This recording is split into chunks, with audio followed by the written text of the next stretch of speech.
following announcement has been paid for by the WZWA Network.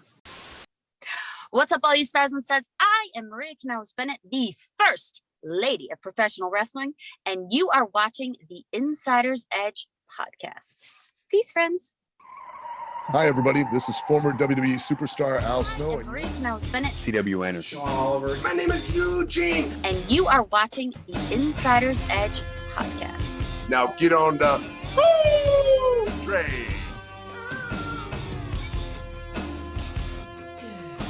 Ladies and gentlemen, welcome to the Insider's Edge podcast here on the WZWA Network in conjunction with Blue Wire Hustle. I am your host with the most on the West Coast, Karlifornia Infirri. It is so great to be with you once again. And here today, I'm thrilled. I'm excited. I'm nervous.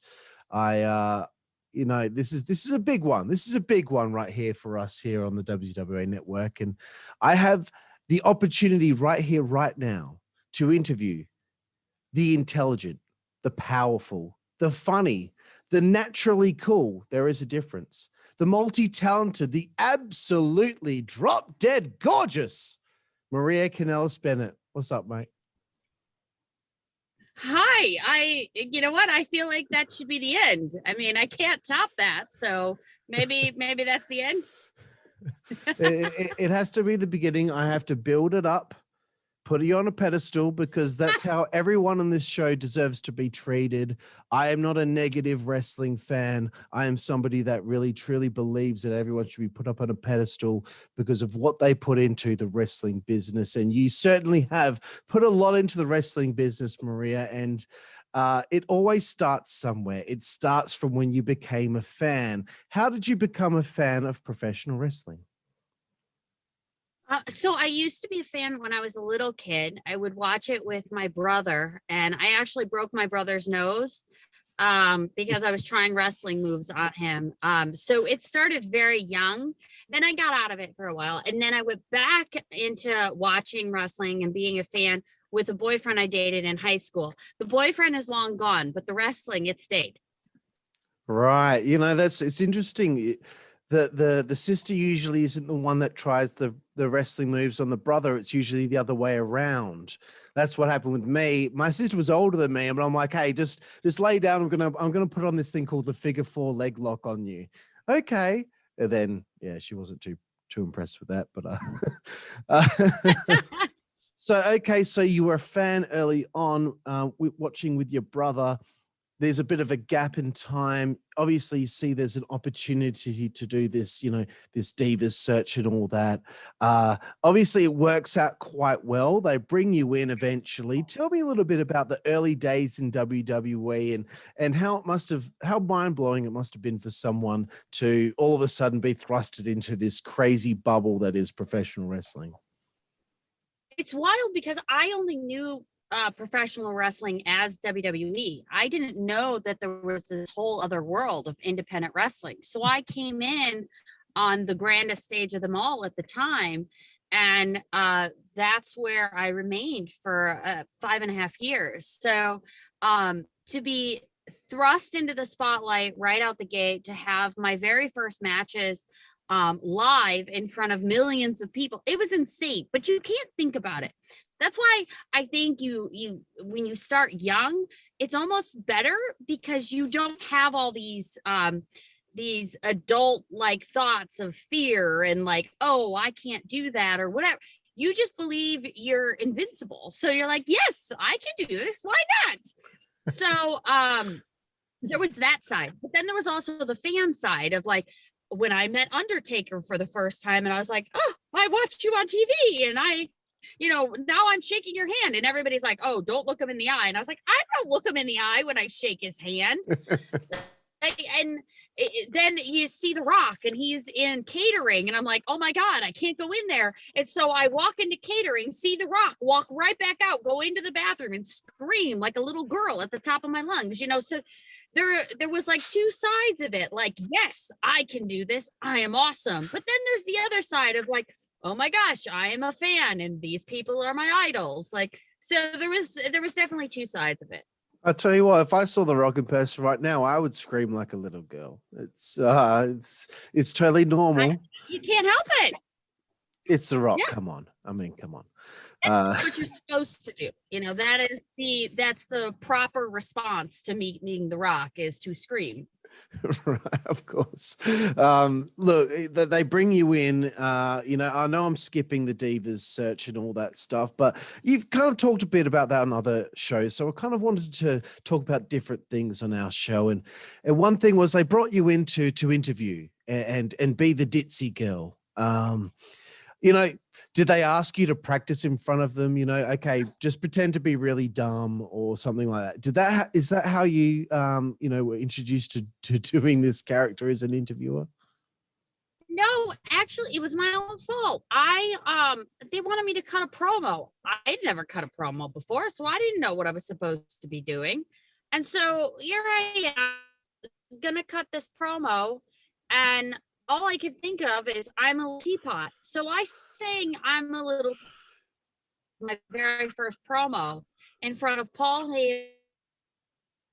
Unfortunate situation there. This That's is what all right. happens. Shit happens. It's all right. Okay, so where was I? I don't even remember. It was your mistake that you had made with the ditzy girl character. Yes. Yeah. So I totally thought like I'll just sing I'm a little teapot and this will be fine, and everybody will think it's funny and nothing will come of it, because I was nervous. I didn't know I didn't even know how to do a wrestling promo. I hadn't been given a character or anything like that, so I was like, I'm a little teapot, this will be funny, we'll just get through the day. That one promo became my entire first half of my career. Crazy. I think things like that seem to be so prevalent in the WWE. Vince sees somebody do something and all of a sudden they're being told they have to do it on television the next week. Yes. One thing I wanted to ask about was how did you feel about the transition of doing that and doing interviews and all that, but then transitioning to wrestling more? Because in your first run in the company, you wrestled 198 matches. I never knew. Well, there you go. You had two more to go to hit 200, and you didn't quite get there, but 198 matches. So I want to ask you, what does Fit Finley mean to you? Because I think he might have been a part of helping out with that, maybe. Oh, yeah, of course. I mean, my first matches were on television. I didn't have a singles match with a female until it was live in front of a Raw crowd. So I had wrestled Chad Wicks, and that was my very first match. But my first match with a female was in front of a live WWE crowd. So, and if it wasn't for Fit, I never would have gotten through it. Like it literally, he changed my life in that sense, where he protected us girls. He looked for what we were best at in matches, and we just focused on those things. My finisher came from Trish. And she's like, oh, you can use this move as your finisher. It was something easy. It was something that I could do to everybody. And Fit asked Trish, like, is this okay that she uses it? And Trish was fine with it. So if it wasn't for Fit, I don't think a lot of us would have gotten through those matches, because a lot of us were learning those moves live in front of a Raw crowd. Yeah, that is incredible, and it looked like that there really weren't that many problems, considering how inexperienced some of the girls might have been. I mean, there's obviously a lot of other girls who are quite experienced, but then the inexperienced ones, it didn't really seem like there was too much of a problem. Fit Finley, as far as I'm concerned, this guy, just based on that, not even his actual wrestling career, just based on what he means to the women's revolution and the evolution of women's wrestling, what he means, especially in WWE, that's a Hall of Fame induction right there. Count the wrestling career in as well. He's a shoo-in. He should be in already, I think. He should be. And he kind of was like the connector between the women's wrestling of the past and the current crop of women's wrestling. Yeah. So he was that in between. He protected us. He taught us. He helped us through. He mentored everybody. So yeah, I mean, he's a vital part of my career. Absolutely. And every time a lady gets inducted into the Hall of Fame, they always seem to bring up his name. So I needed to bring up his name here today because it's important to put over those that I'm sure deserve to Molly be will bring him up too. Oh, I can't wait. That is a long time coming. I've always been a massive fan of Molly, so very proud for her to be in. So, okay, this next subject, a bit of a sidebar, kisses on screen. There was a part of time in with WWE where I wasn't watching very often. So in my research, I was YouTubing a lot of Maria Kanellis moments, and I was like, oh, she kissed him. Oh, she kissed him as well. I didn't know you kissed Ric Flair. That's hilarious. Oh, and he took a killer bump off it too. I was like, yes. This is amazing. It was fantastic television. Kissing John Cena, Santino. And you know what? The one that surprised me the most that I had no idea about, even though I know I watched this WrestleMania, you kissed Snoop Dogg. And I have to say, Snoop seemed like he was very sensual with his kissing. Yeah, I was high after, actually. I can imagine. No, he total gentleman. Like, just a lovely human being. And yeah, I mean, he was up for anything, like, as far as the match was concerned. What a fun night that was. Yeah, awesome. And you know what? I'll tell you what, I'm sure it drives Jeff Hardy crazy that he will never jump off anything higher than Snoop is right now. Just wanted to put that one out there. Okay, next question. I'm sure you've had it a million times. Playboy. To be offered this opportunity to be a part of Playboy back in the day must have been very exciting for you. If it were me in your position, I probably would say no because, well, no one would want to see me naked, and I'm sure no one would want to buy it. But in your case, it's a completely different scenario. So when you how were you first offered this opportunity? And please tell me about that experience, because it's that must be quite an experience. Yeah, I mean, it was. So I was actually third in line that year. The two girls ahead of me turned it down. I don't know who they were. But I was third in line. So to be offered the opportunity was really cool. And weird fun fact, Kim Kardashian's Playboy came out that year too. Mine actually outsold hers. Yes. So that's really cool. Now forget about it. But if we were to redo it again, it would never happen that way. But I think that's hilarious. It was such a good experience. I mean, I would do it again in a heartbeat because it was so much fun. I was able to have a lot of input on the style of photo shoot we were going to do. And for me, it's just such a cool thing to look back on and say, that's one more thing I was able to do. Yeah, no, that's really cool. And you know what? There will be no rematch. It's Maria Kanellis 1, Kim Kardashian 0.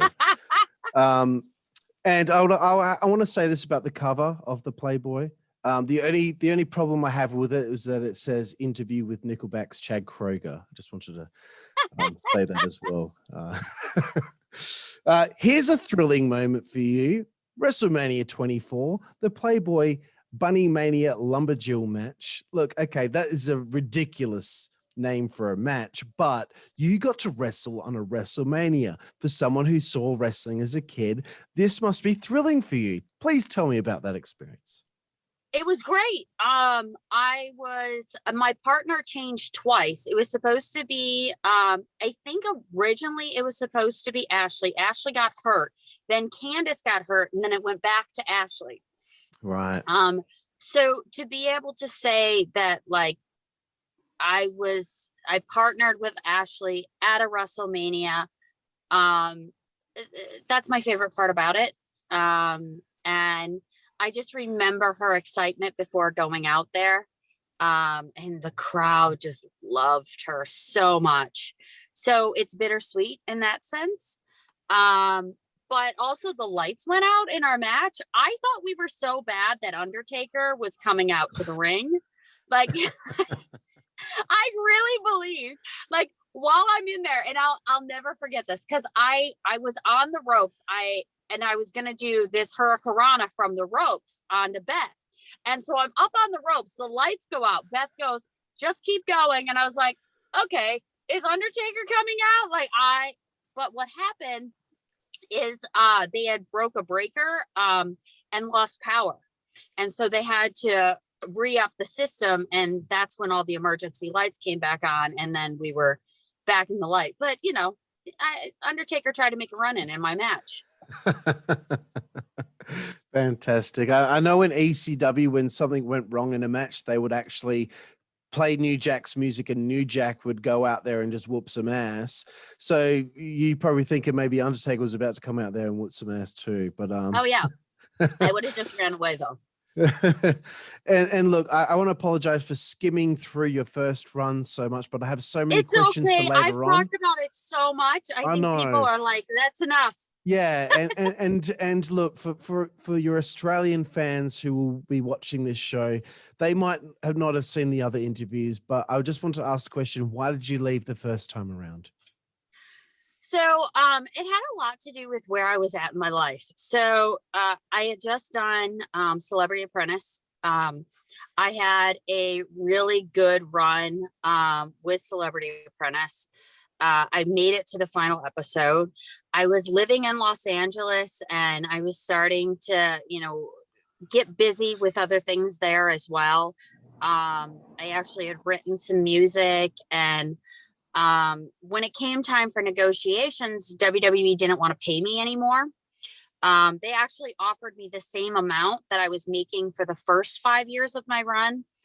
And that just didn't sit well with me. I was working just as much as John Cena or as any of the top guys of that time.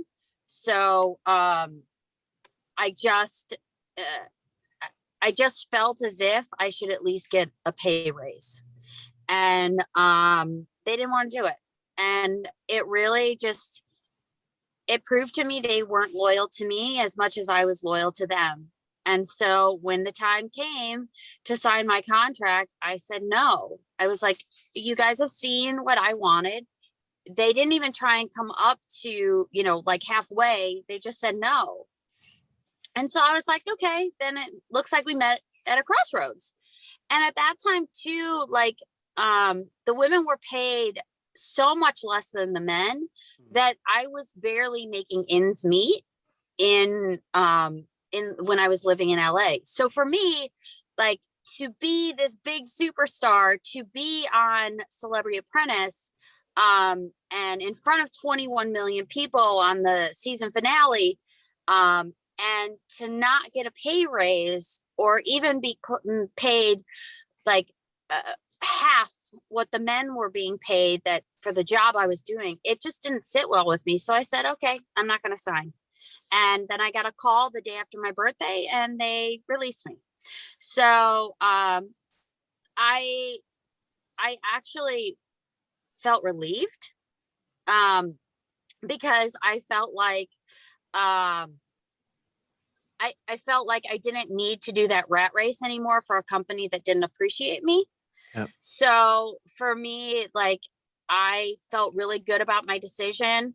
And then for 3 months after that, like, then I got concerned, like, oh, did I make the wrong choices? Blah, blah, blah. But then I ended up working for Ring of Honor. And then I was like, wait, this is where I'm supposed to be. So yeah, I mean, you go into things and you don't really know. It's like jumping off a cliff, but I think it worked out that time, and I think it's going to work out again. Absolutely. And what year was it that you left? Just this coincides with my next question. 2010. Cool. So they let the 2009 Diva of the Year go the following year. So, I mean, you're not going to win back to back now. Yeah, I mean, that was the thing, is like, I was I was doing everything at the time. It was literally like 2008, my Playboy came out. 2009, I won the Diva of the Year, but I also Celebrity Apprentice was about to come out. Yeah. And so it was like everything was just kind of cooking on all cylinders, but they didn't. That's mental. Yeah. That's mental. That you're in front of is, 21 million people on TV, and they don't want to keep someone that's had that many eyeballs on them around. Mental. Yeah, they said that. So from what I gather, I had gotten too big for my britches. But what I was asking for back then was not even half what the guys were making that were doing less work than me. Unbelievable. Yeah. Unbelievable. It was crazy. But at the end of the day, I think that it's part of the reason why women have been able to step had these leap and bound advances. Yeah. Because of those moments. Because when I left, it was a stream of women that left right after me. It was Michelle McCool and Mickey, and then Maurice left. It was just a stream of women that were like, "That's it, enough's enough." And I really believe that time is what created that fantastic indie scene that there was in like 2011s. And I think the indie scene is going to come back again. Absolutely. Absolutely. Now, Ring of Honor, the first time around, this is a very important part of your journey, because now you can show your range. Now it's not just Itsy Interviewer Girl or Girl that kisses Snoop Dogg. Now you get to show your range, and you're going to be there with the love of your life, your one and only Mr. Mike Kanellis. I have to ask this question. How did you and Mike fall in love? Fall in love. Well, I think it had something to do with, I pretended that I liked his jokes. No, I think he really listened to me.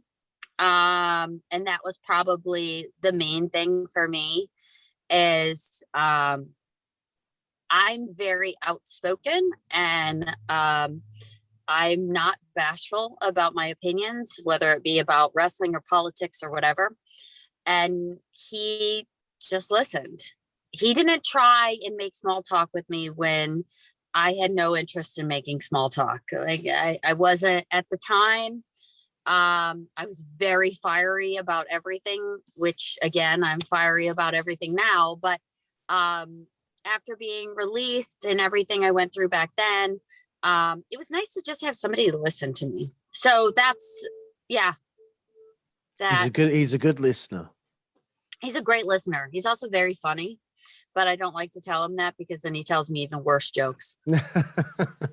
Fantastic. Okay, Ring of Honor.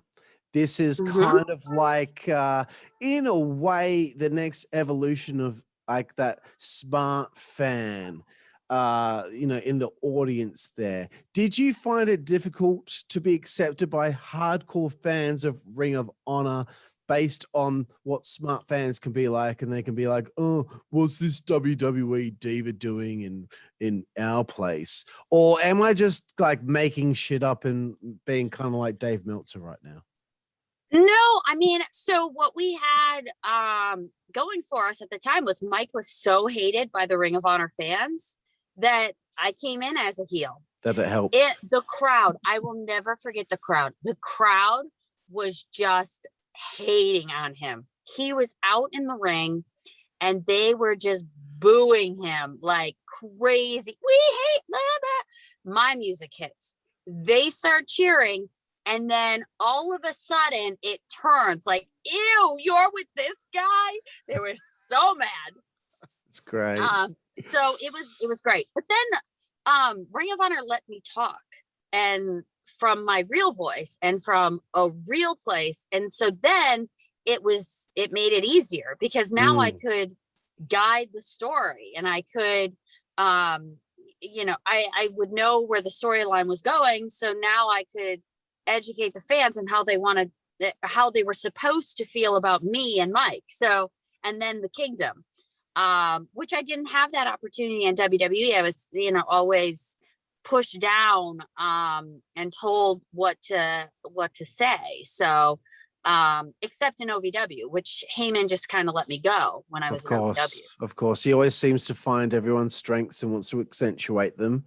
But WWE seems to like to pigeonhole someone and keep this is your spot. You're staying there. You're staying in that spot. But Ring of Honor, here you go. You get to show your range. The First Lady, I fucking love that idea. I think that is fantastic.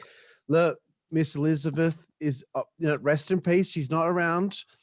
There needs to be another First Lady of professional wrestling. Why can't it be Maria Kanellis? She's got all the same qualities that Miss Elizabeth has. Maybe more of an attitude, though. Miss Elizabeth was quite prim and proper. Maria Kanellis got a bit of an attitude behind her. I like that. I just think the idea was fantastic out of the gate. Thank you. And it made so much sense. And one thing I want to bring up, Ring of Honor's 13th anniversary, you're working with ODB. I watched this the other week. I fucking loved it. Please tell me a little bit about it. Oh my gosh. So I wasn't a full-time wrestler at the time. So we got all the bells and whistles involved. We were like, all right, how many guys can we bring out with us? And joke's on me. So I thought ODB would be the one that would hurt me or really connect with. No, it was my own husband. He was, so a couple weeks before that show, we had done a house show that was non-televised, whatever. And so Mike, was giving me a super kick in it. Okay, fine. He whiffs me in that house show match. So for the pay-per-view, we're like, we're not going to whiff it. It's going to be great. It's going to look awesome. I step in. So does Mike. But takes my head off. I fall over like a tree. It was insane. I still remember that sound of him hitting me. And I was like, I'm not getting up now. I'm just going to stay here on the floor. So yeah, ODB is amazing. Thank you so much for her coming in and being there and making me look decent. And the Briscoes and that storyline, they made the next half of my career. And being so willing to work with me, make me look good. But that's Ring of Honor. And that is what you can't recreate anywhere else. Mm-hmm. It's that love for a company and love for a product that is bigger than everybody's own shit. Yes, we want to all look good. Everybody does, of course. But we want the product to be good. We want the wrestling to be good. And so that's why I think that all of the storylines, they all end up with some final match, like the one with me and ODB, that just is yes. Yeah. And you would have gone into that match against, a legit tough girl like ODB. Yeah. And the last thing you would have thought that you have to worry about your husband more. How dare he? Oh my gosh. It's just that. And then he gave me this apron bump one time, spear on the apron, that I was like, oh, my insides just came out. I had an out of body experience. It was insane.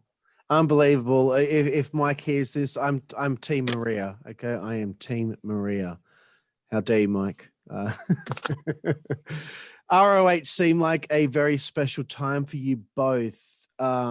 He is being put up on the pedestal that he deserves to be. You are too. You're finding this just comfortable level to be at. Why do you guys leave at the time that you did the first time around, when it seemed like, Ring of Honor really did a lot for both the characters?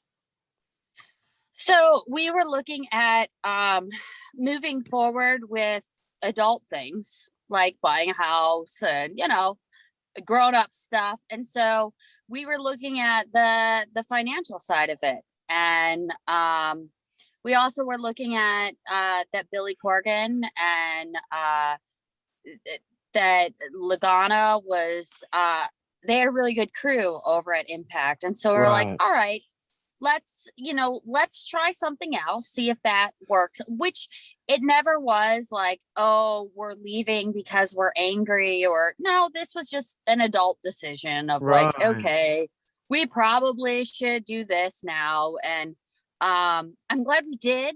Like, oh my gosh, the talent we got to work with, everybody from Chelsea to Mia to Gail, to like, it was just a slew of incredible women. And then the EC3 and reconnecting with like Bobby Lashley and all of them. Like, we had such a good crew that I'm so thankful for that time. But it was one of those things where it was like, okay, let's see what's going on over there, and then we can always come back if we need to. Of course, yeah. Like you're at like kind of an apex. You're doing so well somewhere, but it's like back in the day when people would go from territory to territory. Like, okay, we've done this here, but let's just go over here and see what this is like. Yeah, let's just check it out and see. And yeah, I mean, and I think that the wrestling wedding, like at Impact, will go down, at least in my mind, as one of the greatest moments in wrestling history. Absolutely. Just because like everybody was so good, like just Braxton and Allie, and like their final moments together, and like Chelsea, like makeup everywhere, and like it's just so fun. So before I talk a little bit about TNA, I have to bring up New Japan, because look, Okay. I know you love this too, because I saw a tweet of you talking about how much you loved it, but I've watched this like at least 100 times because it's just so funny. There's a moment in a match with Mr. Carl Anderson, and you're on the ring apron and he's doing a little dance. And over comes AJ. He's a bit mad about the situation, but then he grabs him, pulls his hair out of his face, makes him take a look. Okay, now they're both dancing. I just think that is the most hilarious thing I've seen in the last 10 years in wrestling. Love it so much. And then I saw some interviews with Carl where this is like a missed opportunity with WWE, because I was like in tears of laughter with him going, Maria, Maria. It's just so great. It's just so great. Please tell me about Carl Anderson, this moment that you guys came up with, and Maria. So it like that whole thing literally came out of nowhere. It was like I did a few things with Captain New Japan, and like something happened with Liger, and then like gradually it ended up being more Carl and Doc. And that night I'll never forget like AJ's face. This is like his hair is it's so good. Oh, it's just so good. And like he's just like, look, bro, just body, look. I'm laughing. Oh yes. In my body, I am laughing hysterically and going, please don't laugh, please don't laugh, please don't laugh, as this whole thing is playing out. One of the greatest times of my life. Like, I enjoyed it to the fullest. Like every day that I got to a show, I was so excited to be there. I loved being in New Japan. I hope to go back again. Someone recently said that my butt was a new member of their group in New Japan. Like, I'm hoping that happens again, at least once. I'd like it to be at Wrestle Kingdom though, because I never got to do a Wrestle Kingdom show. So I'm hoping next January I'll be in the ring reliving all of those moments just one more time. Why not? I'll bring the babies. It'll be a whole thing. I'll wear the tiniest shorts I got. I don't care. I just want to do it again. Just a little, It was great. I mean, it was totally unscripted, came out of nowhere. We all just had fun. That's fantastic. Like, and to think that look, I'm in my mid-30s. I'm a hot-blooded Italian male. You would think I'd be watching that clip for the booty. No, I'm watching that clip to watch Carl Anderson and AJ and the way that they're dancing and the way that they're reacting. It's just, man, like WWE missed out on something there. They could have rehashed that and done the Carl. Oh, we tried. We did. obsession thing. We tried, and they said no. Because and we didn't come up with it first, so we can't do it. Come on, man. Money is money. I'm sorry, but like, if something's money, let's just. If something's good, let's just do it. Why not? Exactly. God damn. We still have plenty of time. Carl and Doc are out there doing Impact, and we're over in Ring of Honor. Who knows what can happen? Who knows? Let's get to TNA. You're in TNA for a year. How did you find TNA's creative process at the time? Is Billy still there at the time? You know, how did you find that they went about, you know, if you're pitching ideas? Because I feel like you might be pitching ideas and they're letting you run with it, because what I saw on television with you, it just seemed like, okay, like this is the best I've seen of Maria Kanellis with the promos, especially with that great segment with Ali where you ended up becoming the Knockouts champion. Like, gosh, you were despicable. You were despicable. I just loved it. I was, but you know what? There was a greater good in all of it. There was highly talented women there that all they needed is someone to hate.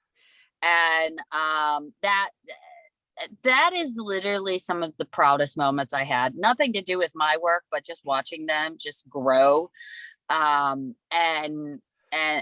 excel, and then go on to have all these amazing careers. Mia is over and Chelsea is over in WWE. And then you've got Allie, who's over at AEW, and Allison Kay, who I believe is going to do great things as well. You know, so you had all this tremendous talent that was there, and the creative process was it was great. It was easy. It was, okay, this is the general direction that we're going. How do we get there? And that was it. Like, yes, I would have scripts, but you also have to remember, sometimes we were filming like 4 episodes in a day. So these incredibly long scripts had to make sense to me, or else I was going to forget all of it. Mm-hmm. And some days I did, and I just kind of did my own thing. But like, it literally was an opportunity to go out there and get over your character using your own words, or what you thought your character's words would be, because we had so many like things that were working against us, like time, and then you know, you had all this stuff to remember, but sometimes I think that's when you work your best, because you're like going out there and you're like, all right, this had better be good. Yeah, and you know, especially that segment where you became the Knockouts champion. When I watched that, I'm like, I adore Maria. I adore Maria, but I'm not supposed to dislike her. I can't believe I dislike her right now. This just doesn't feel right. It's just, yeah, it just felt like you look, I just want to put it out there. I'm not just blowing smoke up your ass because you are on the show. That was incredible. You did a great job. Thank you. I had a lot of great people to work with. So Poor there Allie. was a time that that I remember very fondly, that Allie was feeling like, you know, kind of like she's going down this path. Is she going to get it back? And I think that the payoff was there. And I think that, you know, when she did get one over on me, I think it was there. And that's the exciting part, is to just, you know, she was incredible through the whole thing. And at the end of the day, she's one of the best wrestlers in the world, and she's not able to wrestle during this whole storyline. And yeah, I mean, I can't wait to see more matches from her, because I feel like she had one recently, and I want to see more matches from her, because she is so talented in the ring as well. Absolutely. And it's meaningful to have those moments where you know, someone like her, you're working with her and you can do something that builds a new person up. You know, you're a name that's well known, and you're helping build someone up. That's nice. Speaking of building someone up, Gail Kim, come on. I mean, this is someone else who should be a Hall of Famer one day. Feuding with her. Please tell me about working with Gail, because I really like her. So Gail is the foundation of the women's division in Impact. She has been for a long time. She has an incredible mind for the business. She is amazing in the ring.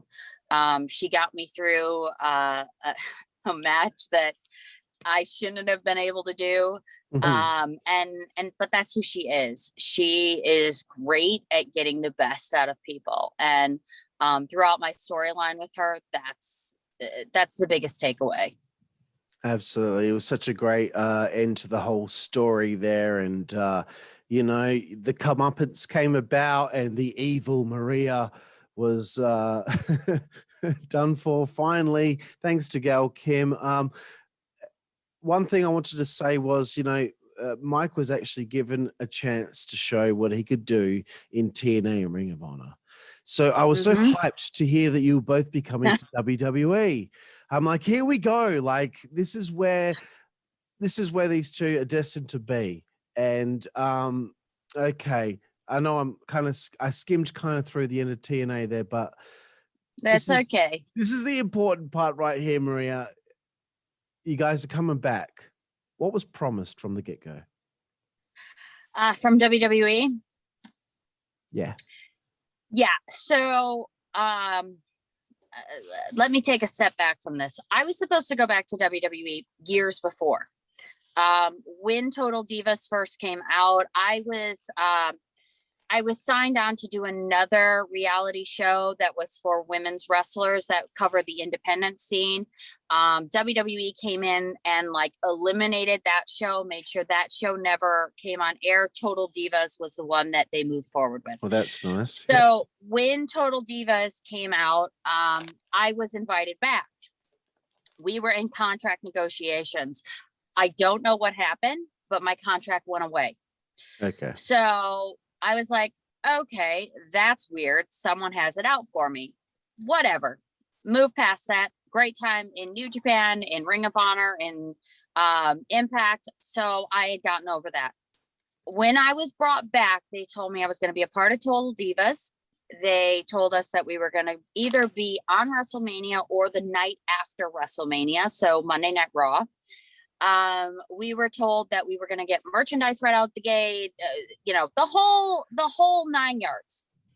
We were rushed through, medical, all the legal paperwork, all of that. We were told it was the quickest that they had ever done it. And so we were promised all of this. We signed in April. We were not brought to TV until June. So we sat on our butts, and as I brought stuff to go to the Hall of Fame, to go to WrestleMania, to work on Raw or SmackDown when we went to WrestleMania that year. So I thought, like, when we went down for like signings and stuff that year, I thought we were going to show up on TV. Never happened. Okay, fine. They brought back the Hardy Boys. I didn't want to infringe on that whole thing. I thought, you know what? They're going to get the spotlight right now. They're just holding off on us. We sit at home. We sit at home. We sit at home. Okay, we're going to bring you guys in with this brand new song. You guys are going to be the power of love couple. It's going to be awesome. All this stuff. Show up the first week. Vince or somebody doesn't like it. The second week there, we are put on the internet special or something. And that week when I got in the car, I freaked out, and I knew we were done. This is before we knew I was pregnant. This is before Mike ever came out that he had a drug addiction. This was before everything. Week 1, we're on TV. Week 2, we're on the internet, whatever, exclusive. And I knew we were done for. So everything we were promised was literally like taken from us. I just don't. Okay. All right. Let me compose myself so I don't get too mad. I just don't understand why you would hire two people, one person who's got a track record with the company. There's popular 2009 Diva of the Year, and not have a plan for at least 6 months. Okay, we're going to bring these two in. We're going to bring them in here, and by this point in 6 months, we want them to be at this point in 6 months. And for it to be that big fuck around where they, as you've mentioned, big fuck around. For me, it frustrates me because look, I'm not some sort of creative genius, but I think even I could figure out something to do with two talented, very good looking people. Not just you, Mike's very good looking too. Very good looking people, talented, have shown what they can do in different companies. I do not understand how you can't come up with a game plan of where you start and where you want them to be within 6 months. That pisses me off. You're talking logic. You're talking logic, But and that they does are not the exist biggest there. wrestling company in the world, Maria. How do they've done it before? How do they not know how to do it now? So Is okay, there too much here's red what- tape? What is the problem with the WWE creative process? Is it too Now? many people with too many opinions, No. too many chefs in the So kitchen? What's okay, happening? everybody puts it on the writers. It's not the Okay. writers. No, It has I know nothing it's, to do I with know the it's not. writers. Yeah. It has everything to do with Vince's reactionary, and he does not make a plan. So, oh my gosh, all of a sudden AEW got high ratings. Okay, we need to catch the building on fire and catch Randy Orton on fire, and then we're Raw going to have all this Underground crap and- and blah, yeah. blah, blah. It's a freak out. It's literally a freak out. Every time somebody else gets higher ratings, it's a freak out. There's no plan. There's no nothing. It's literally like a child. Like my 3-year-olds, almost 3-year-olds, tantrums are better thought out than what happens in WWE. Like I don't, they have so many resources they don't use. They have so much talent that is abused and ages out, that they could have these wonderful careers and be, it's like Punk said way back when in his pipe bomb promo. And back then it was $1 million company that should be a billion dollar company. And now it's $1 billion company that should be a multi-billion dollar company. Yeah. It just goes back to that. If it is not Vince's idea, it is not good enough. If it is not a reaction to something that happened at AEW or some other entertainment group, like, then it's not worth Vince freaking out about. I love this idea that Mike and I didn't go in Vince's office. We did many, many times because we knew what we could do and what we wanted to do for WWE, because I was excited to be back there. But that wasn't the case. He didn't like us. So because we weren't liked, we didn't get the things that we wanted or that we were fighting for. And like, I don't know, there's been people in the past that I don't like and that I work with, but guess what? I still want them to do well. I still want to create with this person, even if I don't like them, because that is best for everybody. It is, not liking someone is not an excuse to make them look bad. We don't get along with everybody. That's fine. But at the end of the day, they took me and Mike from a place where we were doing well. We were respected in the industry, and then just tried to embarrass us, which I think in the long run is going to look worse on them than it does on us. Yep. Just because of how many people they released, and because of the great things that other people are doing. So Carl and Doc are still Carl and Doc, and they're still killing it, you know, like, and like, as indies start opening up again, you're going to really see how talented all these different people were that never got to show it. You're only as good as the creative written for you. And I'm sure the creative team had some ideas, but because it has to go through all that red tape and bullshit, and by the end, when you get to that end point, the ideas probably changed so many times by the time it gets there, and then it just gets nixed at the end because of Vince. And it does. And Heyman has been a great friend and mentor to me for all these years. And even he didn't have the power to push our storylines through. Mhm. Our storyline was supposed to be me, the evil bitch, and Mike to eventually look like this big baby face. Yeah. And for me to go on maternity leave and then to come back somewhere around WrestleMania time and for us to meet back up either as major heels or major baby faces because, oh, look, I just had a baby and I'm back Yeah. now. But neither of those things happened, which, again, I'm sure in the long run, it's going to work to our benefit. Yeah. I just, to me, it just seemed like there was never a plan in place that was set in stone. And it's just very disheartening for a fan like me that thought that, this could be a Hall of Fame kind of part of Maria Kanellis' career where she could really show her range. And in years to come, eventually she'll get inducted, and then Mike will get inducted too, because she will be the first lady of wrestling.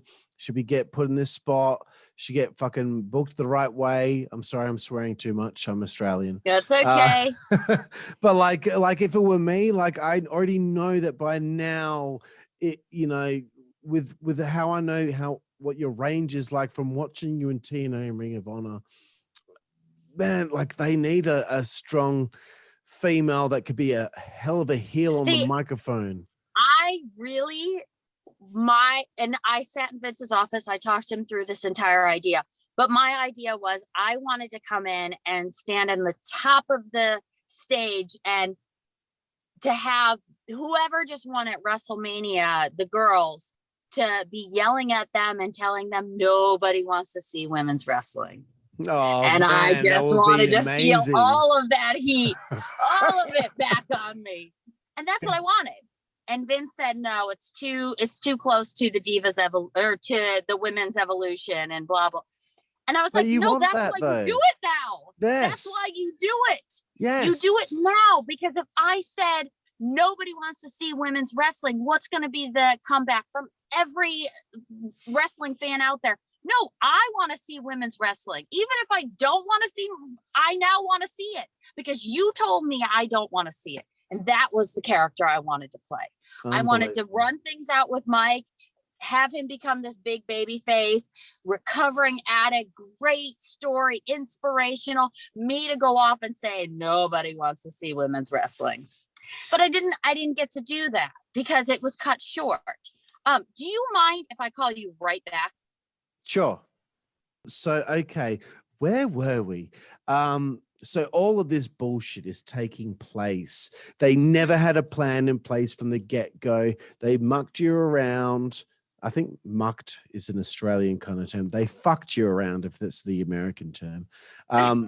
Nothing has really happened, which is, as a fan, it's very frustrating for me for nothing to be happening. And Mike Kanellis went from being the miracle to like they're just doing nothing with him. It's so frustrating. Yep. And okay, all of this stuff has happened. You're pregnant. I don't know if it's the first pregnancy or the second one. Did you get pregnant twice in WWE? I did. Yeah. You did. So it's the second time with the Ricochet segment. Am I correct? Yes. Okay. I loved this one because, and it's nothing against Ricochet. Okay. You're only as good as the creative written for you. Okay. And I don't think that he's ever been given anything that meant anything so that I could learn about who he is and what he's all about. But there was a segment backstage where he said that he said that he was the father. He said he wasn't the father, that he would never, but not that I wouldn't. That made me laugh so much because it's such a dude's kind of response. What did you think of this whole thing? Was there supposed to be some sort of story coming out of this? Because I feel like it just disappeared. There was. I mean, that's the whole thing is like, so it was going to be where I just kept saying different names. So Mike would end up in matches and then he would get so frustrated in a match that he would just lose his mind. You would see all this like blowing off of tension at some point, and that would be the split between him and I would go off on maternity leave and he would go off to have these great matches. Right. And that's what was promised to us. And I'll never forget the day that I marched into the production room. They were having their producers meeting, and I got the storyline for the night. I got all the verbiage and stuff, and I was scared. Like, I didn't want my husband to come off. Like, and this was that day. I didn't want him to come off as weak. And so I was like, I'm fine with it if this is going somewhere. I was like, but I'm not okay with this if this is going nowhere. And so I walked my little butt, well, big butt, into the producers meeting. And I was like, okay, I'm not doing this tonight unless it's going somewhere. And everybody, oh, it's going somewhere, blah, blah, blah, whatever.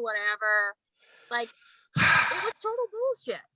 And that, like, I should have known better. And, but I wanted to believe, like the first time I was in WWE, that they did want to make the most out of their talent. Like, I thought they valued the money that they were putting into these contracts and wanted to get it back. Yeah. But now they just, well, not anymore, but during that time, they were just paying people so they wouldn't go elsewhere and make money for other people. Well, they wanted to pay Rhino to just stay at home. And he was like, no, I still want to have the end of my career. I don't want my end of my career to be me sitting on the couch. They wanted to pay him to stay at home.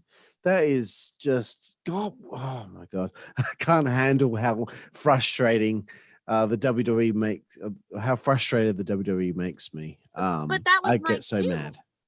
Mike asked for his release because he's like, wait a minute, I'm 30 something years old. I only have so long in this industry. Yeah. I don't want to spend the rest of my career on the couch. Yeah. Like, how dare you take away someone's prime of their career just because you don't want them to wrestle elsewhere? That's so unfair and uncool. Yeah, and you take away their passion, their purpose. Like, I have this funny little thing I say, a man without purpose is annoying.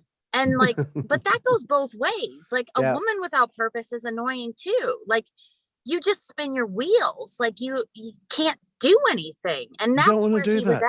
You want to create, you want to be a part of creating content that means something that people will remember. Look at the Big Show. He's just done interviews now. He's like, I have this final part of my career where I want to be creative. It means a lot to me to be creative, but I'm sitting at home doing nothing but like the end of my career. I really want it to mean something.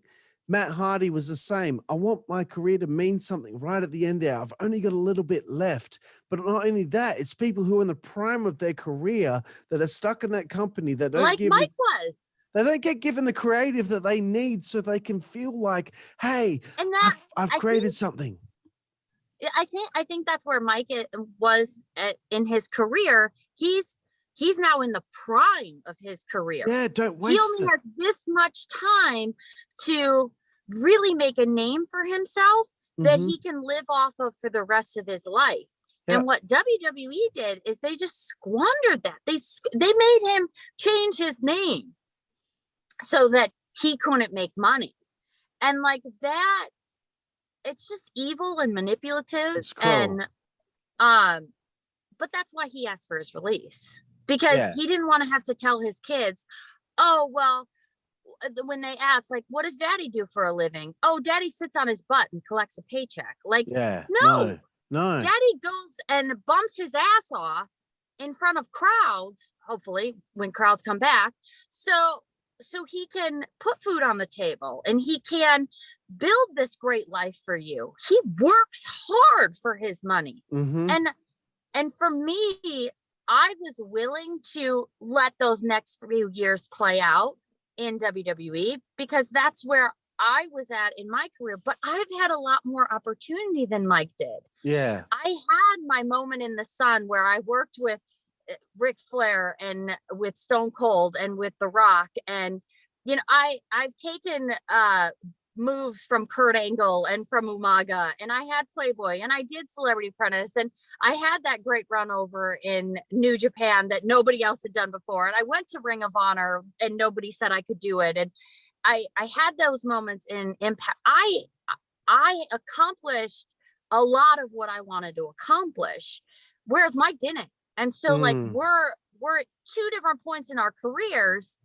And so that's why he asked for his release and I didn't, because I was like, I can sit on those great moments. And when I'm released from WWE, now I can take those great moments and build something else. Mike didn't have that. And not only that, but they put him at a disadvantage because they're like, oh, and we're going to change your name and look like your wife's bitch. Like, come on. Yeah. But now we have this great opportunity to change those perceptions again. But at the time, it was cruel and unusual punishment. Absolutely. And before I get to the next bit, this has been a very passionate part of the interview. But like, again, about people's primes being wasted, someone like a Wade Barrett, somebody like a Dolph Ziggler. I feel horrible for Dolph Ziggler, even though he's doing quite well. And congratulations to him. But this is someone that should have had as many WrestleMania moments as Shawn Michaels. And this guy only ever had his first WrestleMania singles match last year in 2020. That is disgusting for someone that talented to not have all these opportunities to have moments. Goddamn, WWE upsets me when they waste a prime of a career like when the Spirit Squad happened, it was like it was one of those 1 in a million events. The Spirit Squad, they were so over with the crowds. We would go to a house show and they would get more cheers than DX or anybody else on the card. Didn't matter who was there. Spirit Squad was the top.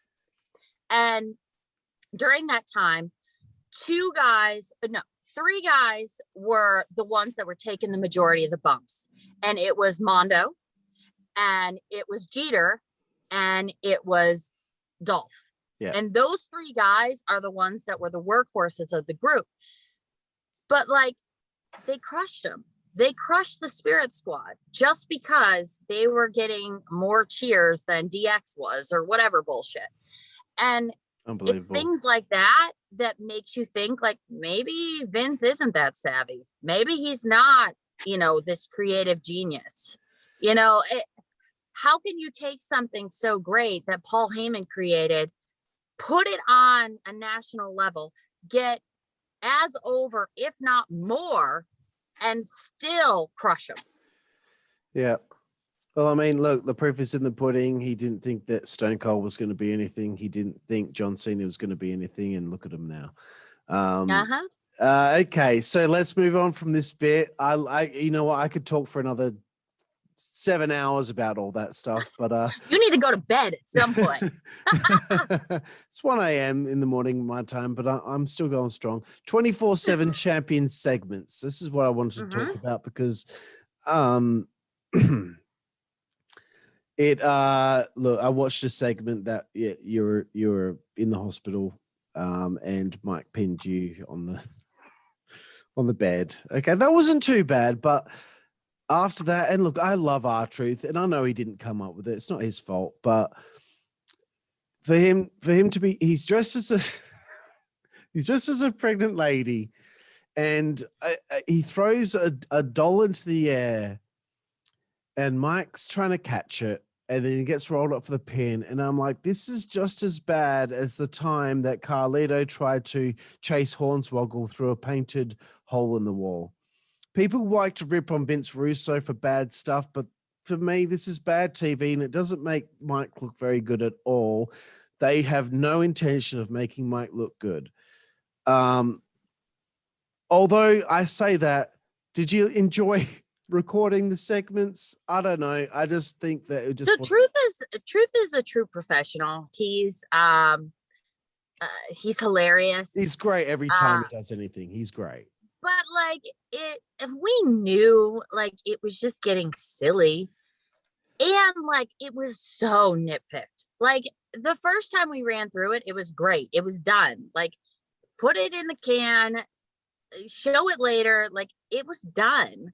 There was no reason to keep running it because the funny is in the quirkiness. And like it just lost that the more times you were doing it. Yeah. And so no, I mean, and so many people were watching. It was like, why?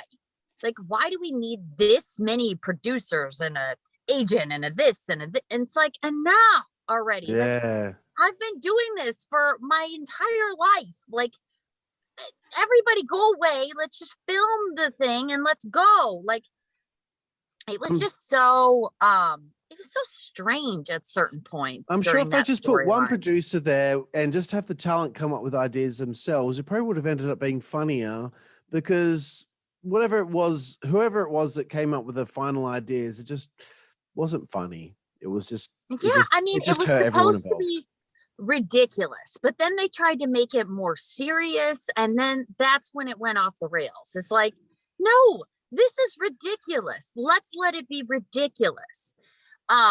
Same thing happened when I was in the OB's office and he's pinning, like it was funny. And then we kept getting all these notes because we were away at an actual doctor's office. And so we're getting all these notes and we're like, no, this is like, why are we trying to make this serious? Like, this is not serious. If we're going to be Attitude Era, let's be Attitude Era. Let's not be Attitude Era-ish. Like, yeah. no. Either go all in or don't do it at all. That's the whole thing right And there. I was fine with going all in. Like, let's make it ridiculous. But no. Instead, we just went, let's almost. Oops. Like, it's like the Ricochet segment. I was like, oh, maybe they're going to finally start going a bit more edgy with shit. And then it just... Anyway, look, okay, let's get away from the negative. I want to talk about a couple of positive things, okay, Maria? We're very close. I've only got like about 4 more questions before we get to our final segment, but these are very meaningful things right here, okay? All right.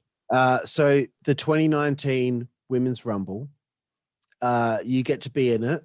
I've been saying since years ago, I was like, why don't they do like when they didn't have as many ladies on the roster, why don't they do at least a 20 women's rumble on the Rumble? I'd been saying that for years, so I came up with the idea originally. Yes, you I'm did. taking that one, okay? But you get to be a part of the 2019 Women's Rumble, which I think is the 3rd one, or the 2nd one. I'm not sure, but please in the comments on YouTube, correct me if I'm wrong. But it must have been really fun for you to say, hey, I get to be a part of a ladies, Royal Rumble match. It was great. Like all of this wrestling stuff I got to do was great. I mean, I got to be a part of this in there with amazing talent. Like I can't thank Nia Jax and Tamina enough in the first match I did when I came back from just having my daughter, and they protected me. They made me look great. Like, I'll never forget that night.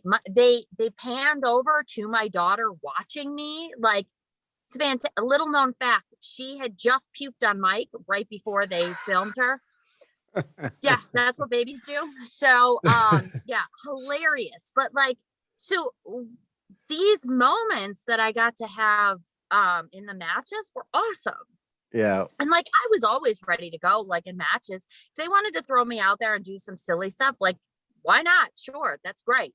So yeah, super thankful I got to be a part of those.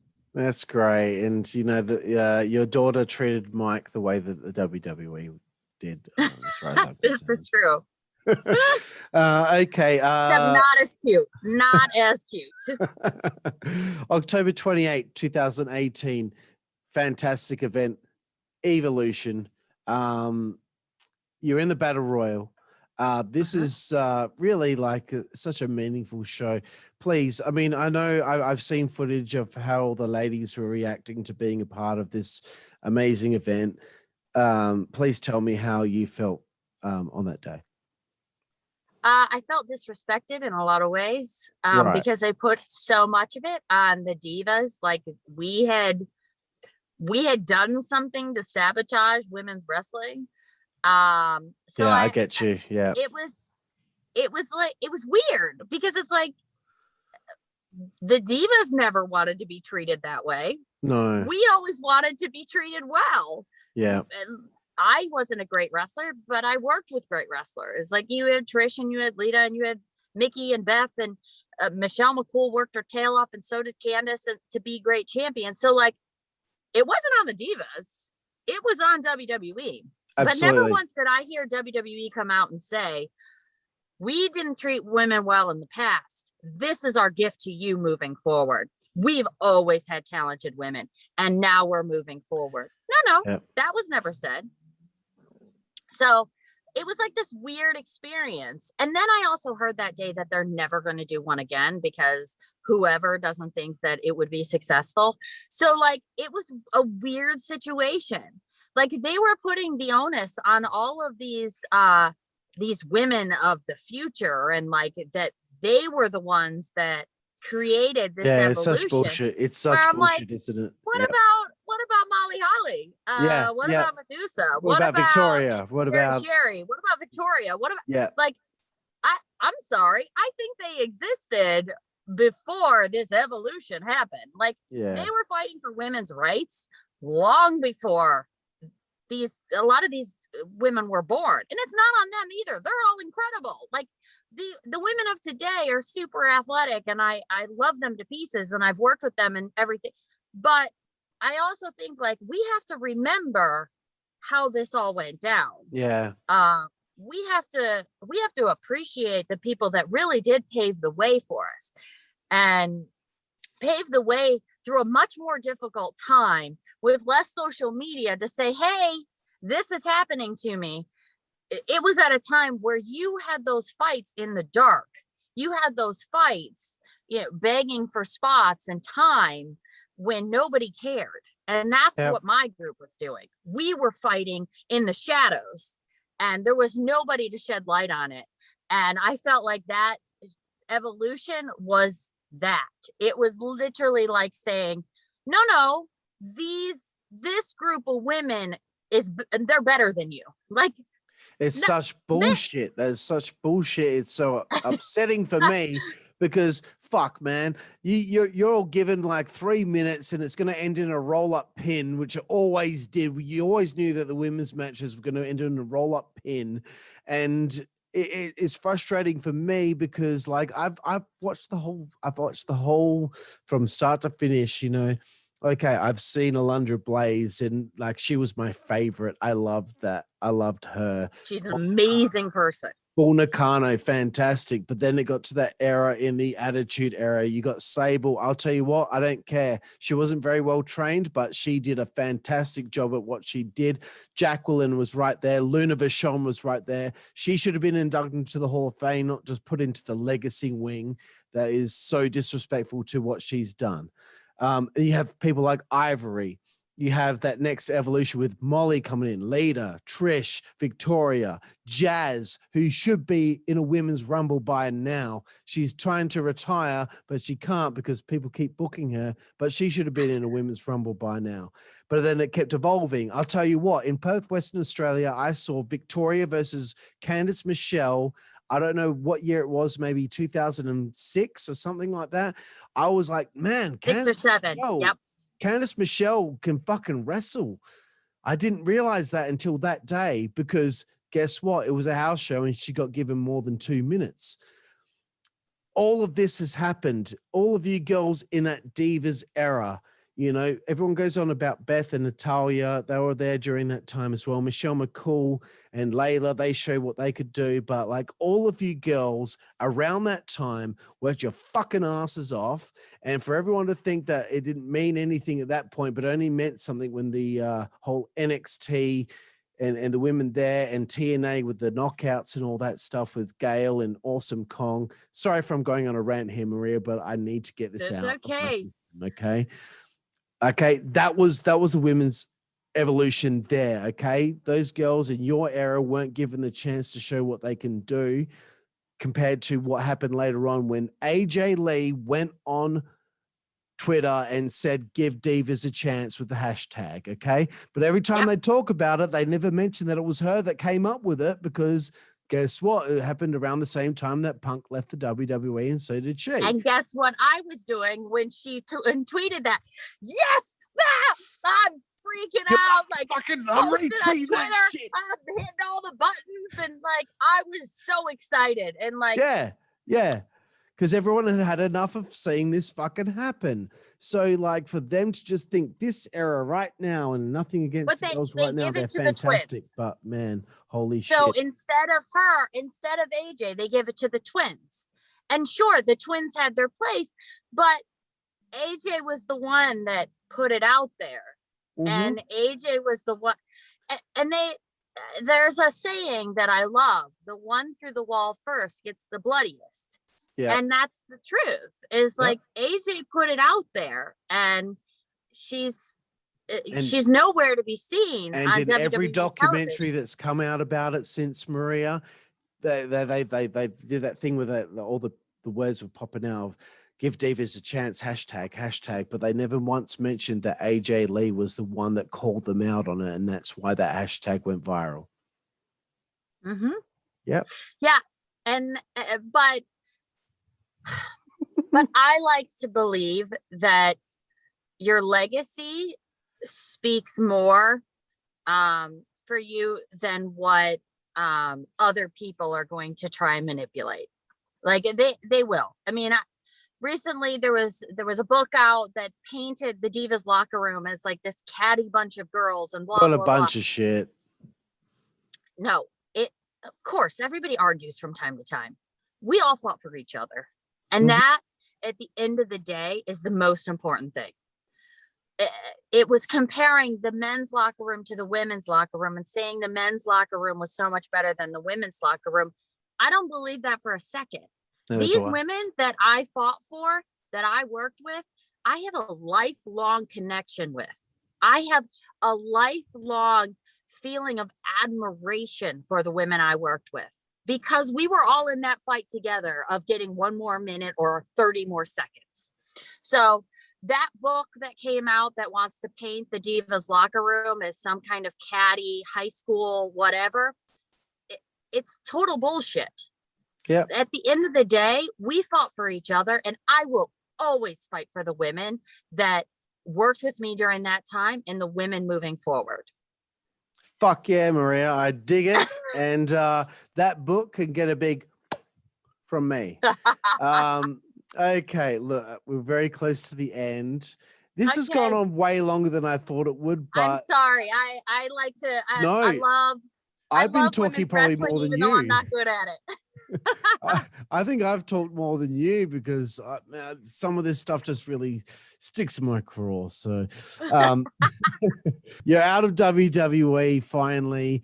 It's time to go back to where you belong, a place that's going to appreciate you both, care about you both, give you content to fucking work with that means something. You're back in Ring of Honor. Tell me about how it feels to go back there. So Ring of Honor was a place that at first I thought was going to be somewhere that I passed through in my original run. I was like, all right, I'll do this for a while and see where this goes. It ended up being the place that created me, in the sense that it gave me the freedom to see what I could really accomplish and see where I could where I could go and how I could build as a character. And so now, leaving WWE again, being back in Ring of Honor again, now I get to explore a whole new part of who I am now. Yeah. After having 2 kids and after all the craziness that happened in WWE, and at this point in my life, where does that leave me in the wrestling world? And so it's actually it's exactly where I'm supposed to be. I feel safe. I feel like I can grow creatively. So that's the great part of Ring of Honor is they give you a chance to grow. Yeah. And I'm super excited about what I'm doing now. We've been kind of nicknaming it as being like Mama Bear of the women's division. I am very entwined with who we're bringing in, how we're bringing them in, how they're being treated while they're here, how they're going to be booked moving forward. So now I've taken all that experience in front of the camera and started putting it behind the camera. This part of my career isn't about me. It's about everyone else. It's about the girls that deserve opportunities. Opportunities I wasn't given at the beginning of my career. I want to create for the new crop of women's wrestling and give them those opportunities. It's about doing better and giving equality. So I'm super excited about it. I know that Ring of Honor is very excited about it. This tournament that we have coming up is a tournament that was scheduled before the pandemic happened. And they never got to do it because of quarantine and all the craziness that ensued. So now we're coming full circle in a big way. And yeah, there's a lot of good talent out there. It's hard. It is hard to like be like, okay, you and you, like it is, there's so much great talent out there. I want to give everybody an opportunity, but like that's not possible. That's fantastic. It's inspiring to me to see somebody excited about what they're about to do in life. That's fantastic, Maria. Really happy for both you and Mike, honestly. Like this is where he needs to be as well. He needs to be put up on that pedestal and given the opportunities to create great moments, great matches in a place that's going to allow him that opportunity. It means a lot. And, you know, you've talked about Ring of Honor here, but I'm going to take a quick sidebar before I get to my final segment. A few weeks ago, I saw you dealing with some Twitter trolls. I blocked them myself because I was like, I don't want them to be in my world. How difficult is it being a public figure and dealing with these fucking losers, these fucking no good, bottom of the barrel losers that will tweet at you trying to get a reaction and say horrible things about you and your partner?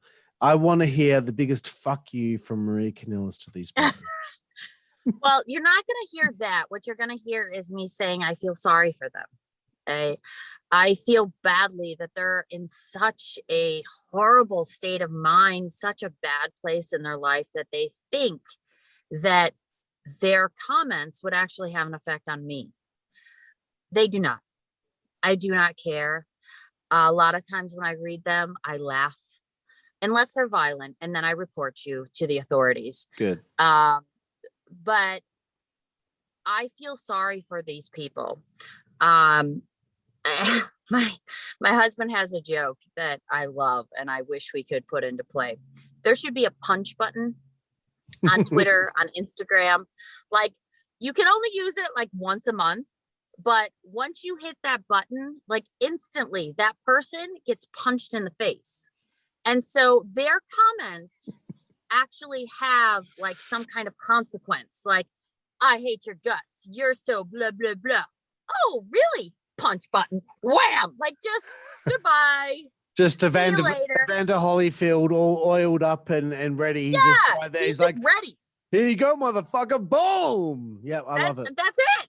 Because I really believe that these people are so insecure and insignificant in their own lives that if they were to have to say this to somebody's face, they never would.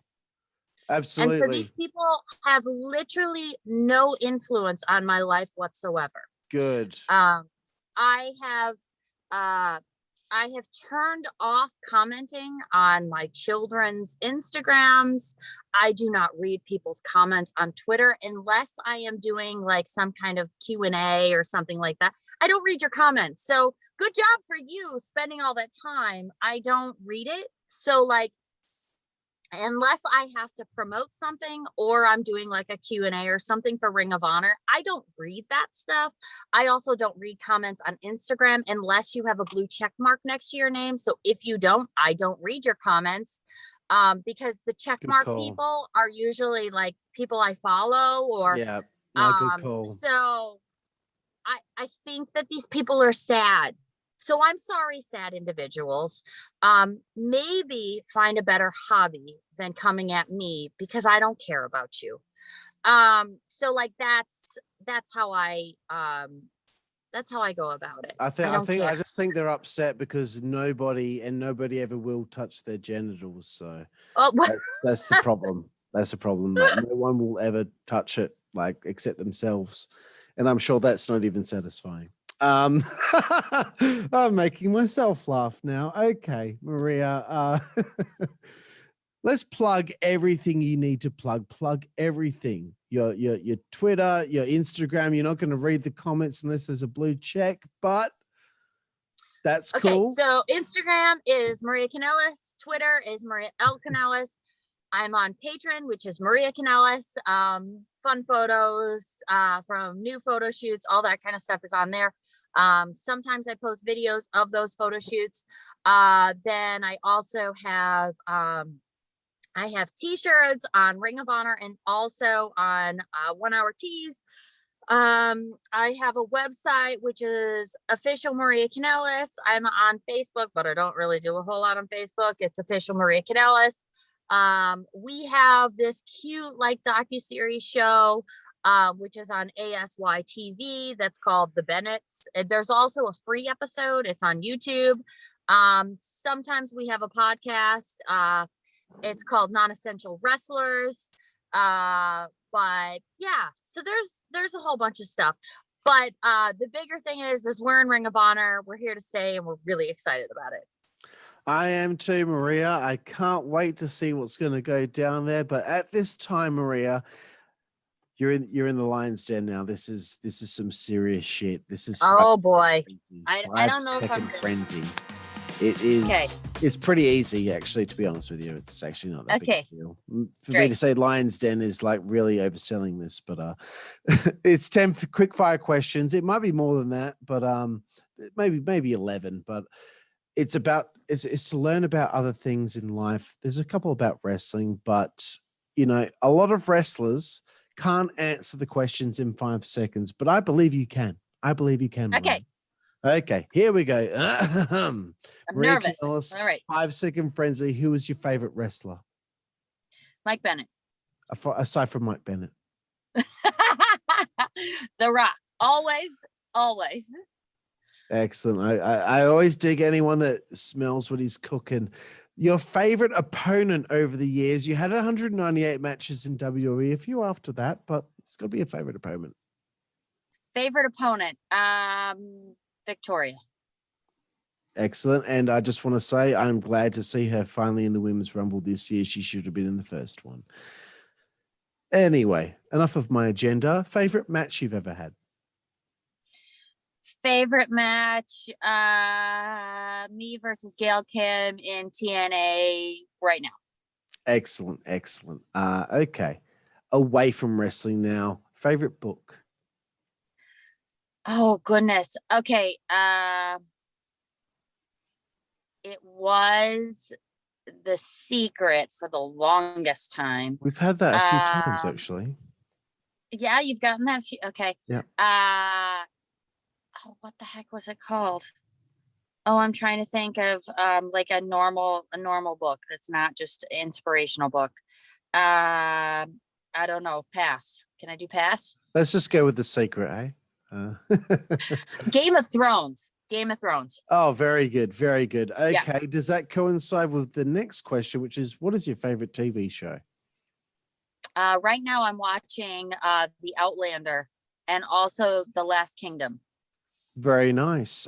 Favorite film? Favorite film? What Dreams May Come. Excellent. I'm thinking maybe for the next one, I think you might be a bit of a punk girl, but what's your favorite musical artist? Okay, so it was AFI for the longest time. I knew it. How did I know it? It's because when you did the kayfabe commentaries interview, you had like a wristband, like a wrist thing, and I'm like, oh, she's a punk girl. I can tell. Yeah, I go back and forth with that. A little bit of country, a little bit of punk. Isn't the saying a little bit of country, a little bit of rock and roll, but I go a little bit on the punk side. So, yeah, we'll still go with AFI. I've been listening a lot more to punk rock lately. So if there's any new ones, maybe people can send it my way because I don't keep up with the young kids, what they're doing. Yeah, forget them. Nothing's going on that's good these days. Let's just worry about the old stuff. Favorite food, Maria? Oh, ice cream or cheesecake, red velvet cheesecake from the Cheesecake Factory. So good. It is legit. I can't even make my fingers big enough. It's like it's huge. So big. Unbelievable. Maria, as big as my head. Have you ever, do you know the alcoholic beverage Baileys? You know the. Oh yeah, of course. Have you ever had red velvet cupcake Baileys? No, but I will be having that this evening. Search for red velvet cupcake Baileys. Mwah! That was way good. louder than I expected it to be. But it's fantastic. Favorite place to eat on the road? Back to Cheesecake Factory again. Yeah, Cheesecake Factory. But I also I like California Pete's Kitchen. I know sometimes people get into like these small town hole in the wall. No, I am not. I get afraid. My poor belly doesn't always handle it so well. So I like to go with like known. Yeah. Okay, fair enough. The next one. Here we go. I think I know the answer. Mm-hmm. Favorite alcoholic beverage? Come on. I would say Moscato or red wine, but oh yeah, so good. Pink Moscato. It's just it's sweet and it's yeah. But right now, because I want to go on a vacation, I'm gonna say a pina colada. Very nice, very nice. I was really hoping you just say straight up red wine. Yeah, no. Red wine. It's a bit late now. Yeah, you know. Second last one, Maria. Look, most of the time on this show, I've interviewed men. I've had Georgia Smith, who's the British Bulldog's daughter. I've had Goldilocks on the show. I've had Christine Johnson, who was a producer for WCW. This question's usually, what is your favorite female body part? But because you're a girl, what is your favorite male body part? What is something that you, at first, when you look at a guy, you're going to check him out? What's something that you like to look at first? Well, you know, I probably should say eyes or something, but boy muscles. You know, this V down there. Pointing. Oh, the groin V, the groin V. Yeah, like, that I call them boy muscles. That's my favorite. It's it's the Brad Pitt in Fight Club V. Yes, exactly. Yeah, yes, that's the V I always think of. And finally, Maria, your favorite curse word? Oh, fuck. Always fuck. Yeah, it goes with everything. It does. It it's does. A fucking great day. It's a fucking terrible day. Like all along, you just use it for everything. Yeah, you hit your toe. I mean, on the with corner kids though, you got to be careful. You hit your toe on the leg of a table. You go fuck. You know, but you see Brad Pitt with that V, like fuck. Exactly. It worked. It's the greatest curse word because it works for everything. Yeah. Absolutely, Maria. Well, thank you so much, Maria Kanellis, for having fun with me tonight. I'm a little bit tipsy at this point, but I think you're enjoying how tipsy I am. I really. I hadn't noticed. Oh well. No. I hope you had fun and I appreciate your time on the show. And I just want to say that, you know, even if WWE disappointed you in the last run, you should be so proud of what you accomplished in ROH, TNA, even WWE as well, because you've shown your range. You've done so many great things. And me in Perth, Western Australia, the most isolated city in the world. I am a proud fan of you, my friend. Thank you very much. And a fun fact, I've never wrestled in Australia, but I'm hoping to. Cool. Well, I'll talk to my contacts and see if we can get you booked here. Long story short, I don't really have any contacts, but I'll do what I can. That's okay. Neither do I, but I just pretend.